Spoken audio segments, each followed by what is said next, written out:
সোমবার হঠাৎ করে আসানসোলের ইএসআই হাসপাতালের কন্ট্রাকচুয়াল ও পার্ট টাইম চিকিৎসকেরা কর্মবিরতি পালন করলেন। জানা গেছে, ইএসআই হাসপাতালে কেউ 10 বছর, কেউ 5 বছর, আবার কেউ 4 বছর ধরে কাজ করছেন। কিন্তু আজ হাসপাতালের সুপারিনটেন্ডেন্ট ও সহকারী সুপারিনটেন্ডেন্ট হঠাৎ তাদের জানান, এই চিকিৎসকদের মধ্যে কয়েকজনকে হয় বদলি করা হবে অথবা ছাঁটাই করা হবে। এবং তাই প্রতিবাদী চিকিৎসকেরা জানান, হাসপাতাল থেকে একটি মেডিকেল কলেজে রূপান্তরিত করা হচ্ছে, যা অত্যন্ত আনন্দের বিষয়। তবে চিকিৎসকদের বলা হয়েছিল যে হাসপাতালের কন্ট্রাকচুয়াল ও পার্ট টাইম চিকিৎসকেরা এখন থেকে সরাসরি কেন্দ্রীয় সরকারের অধীনে আসবেন, কিন্তু এখানে তাদের চাকরি কেড়ে নেওয়া হচ্ছে।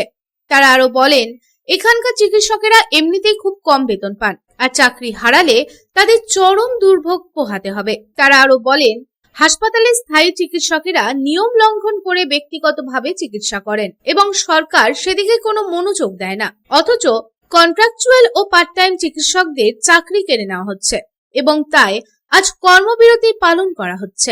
এদিন এই প্রসঙ্গে হাসপাতালের চিকিৎসক অভিজিৎ মালাকার জানান, আমাদের স্বল্প পরিমাণে বেতন এবং এর বিরুদ্ধে কোনো আন্দোলনে যায়নি, তবে হঠাৎ করে জানানো হলো কন্ট্রাকচুয়াল ও পার্ট টাইম ডাক্তারদের ছাঁটাই করা হবে। বিষয়টা খুবই গুরুত্বপূর্ণ একটা জিনিস। পেপারে বা নিউজে আমরা অনেক দেখেছি, Asansol ESI hospital is going to be medical college. খুবই আনন্দের ব্যাপার। এটা আমাদের পশ্চিম বর্ধমানের বুকে একটা খুব বড় একটা উন্নতি। আমাদের এই বর্তমান সরকারকে এটার জন্য আমরা বাহবা দিই। কিন্তু আমরা বিগত অনেকে 15 বছর, কেউ 4 বছর, 10 বছর ধরে আমরা এখানে যুক্ত আছি অ্যাজ এ ডক্টর হিসেবে, কন্ট্রাকচুয়াল ডক্টর, কেউ পার্ট টাইম, পেছনে গ্রুপ ডি স্টাফ দাদারা আছে আমাদের। এতদিন অবধি আমাদের যেটা বলেছিল যে ESI is going to be central government এবং আপনাদের সবাইকে অ্যাবজর্ব করবে, আপনারা সেন্ট্রালের কন্ট্রাকচুয়াল বা পার্মানেন্ট হবে। এটা 2 থেকে 3 দিন আগের অবধি ছিল ওপরে। হঠাৎ আমাদের কালকে এসে ওপর থেকে বলছে, মানে আমাদের সুপার, অ্যাসিস্ট্যান্ট সুপার এবং ওখানে ম্যানেজমেন্টে যারা আছে বলছে যে না, আপনাদেরকে নেওয়া হবে না, হোয়াটসঅ্যাপে একটা আপনাদেরকে মেসেজ পাঠাবো এবং আপনাদেরকে হয় ট্রান্সফার বা ছাঁটাই করতে হবে। ঠিক আছে, আদৌ এই জিনিসটা ভ্যালিড কিনা আমরা জানি না। এই জিনিসটা আনফেয়ার হিসেবে হচ্ছে।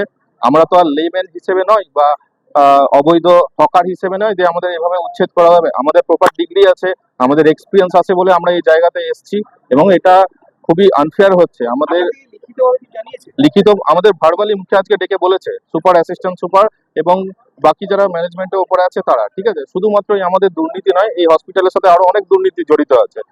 ভেতরে এটা ইনভেস্টিগেট হলে জানতে পারবেন। আজকে অ্যাসিস্ট্যান্ট সুপার পোস্ট একটা এখানে দেওয়া হয়েছে, আদৌ অ্যাসিস্ট্যান্ট সুপার পোস্ট নেই এখানে। এবং অ্যাসিস্ট্যান্ট সুপার কিভাবে নিয়োগ হলো এখানে? এই হসপিটালে টোটাল 10 থেকে 12টা পার্মানেন্ট ডক্টর, 10 থেকে 12 জন পার্মানেন্ট ডক্টর চালাতে পারবে হসপিটাল? কাল থেকে পারবে না, সাফার করা হবে পেশেন্ট। আমরা যখন এই বেতনে কাজ করতে রাজি, আমরা খুবই স্বল্প পরিমাণ বেতন, বাজেট পেশ হয়েছে, ন্যাশনাল হেলথ মিশন, ডব্লিউবি হেলথের সবারই বেতন বেড়েছে, ডক্টর, নার্স, স্টাফ। একমাত্র ইএসআই হসপিটালে কন্ট্রাকচুয়াল পার্ট টাইমের ডক্টরদের কোনো বেতন বাড়েনি এবং এটার জন্য আমরা কোনো প্রকার ভূক্ষেপ বা আন্দোলনে যাইনি, জাস্ট বিকজ আমরা কাজ করতে চাই। হঠাৎ আমাদের এই মেসেজটা দিল যে কাল থেকে আপনাদের রাখা হবে না। আমরা এখন যোগ্য এটা বিচার চাই, যেটা আদৌ হয়েছে কিনা। আমাদের বর্তমান আমাদের কন্ট্রাকচুয়াল এবং পার্ট টাইম ডক্টর মিলে এভারেজ একটা 44। অন্যদিকে হাসপাতালের চিকিৎসক ডক্টর শর্মিষ্ঠা সরকার জানান, আমরা চাইছি এটির একটি সহৃদয় বিবেচনা হোক। বর্তমান সরকারের কাছে আবেদন, যে সকল দুর্নীতিগুলি হয়েছে তার তদন্ত করা হোক এবং দোষীদের বিচার হোক। আমি কোনো দুঃখে কাঁদছি না। দেখুন, ডাক্তার কেন বলবো, আমার ভাই বোন যারা গ্রুপ ডি স্টাফ আছে, যাদের হাত পা ভগবান দিয়েছে, আমরা খেতে পারবো, আমরা কাজ করব, সেটা না। এটা একটা খেদ, এটা একটা অপমানের কান্না আমার। তারা বলছে, আমি বলেছি হার্ড কপি দেবে না, অর্ডার কপি? না, নামে তো অর্ডার কপি দেওয়া যাবে না, হোয়াটসঅ্যাপে দেবে, তোমরা চলে যাবে, আমরা করব। আরে মশাই, এখানে পার্মানেন্ট ডাক্তাররা, আপনারা তো লোকাল, তারা 12টা 12:30টায় আসে, ডিউরিং হসপিটাল আওয়ার্স বাইরে আসে। আমাদের দেখিয়ে দিন হসপিটাল আওয়ার্সে আমরা বাইরে কোথায় কাজ করেছি। এই এই এই পাওনা। আর হ্যাঁ, যে সুপার অফিসে সুপার, ডেপুটি অ্যাসিস্ট্যান্ট সুপার এবং অ্যালাইড আমাদের ছাঁটাই করা হবে। 40 জন ডক্টর, 40 জন ডাক্তার, full time, part time, contractual, group D 100+। এবার হচ্ছে 30-40 জন আছে, 200-র উপর।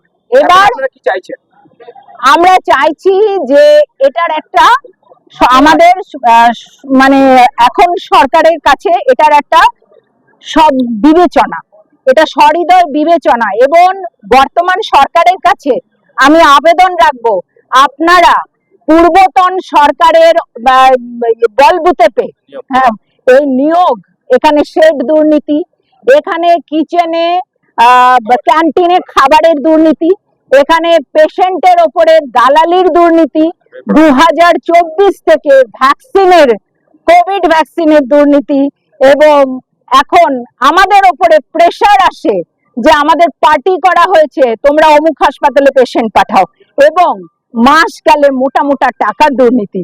আমি বর্তমান সরকারের কাছে হাত জোর করে বিনতি করব, স্যার শুভেন্দু অধিকারী মহাশয়কে, মুখ্যমন্ত্রী মহাশয়কে বলবো, স্যার আমাদের কথা আপনি ভাবুন, না ভাবুন।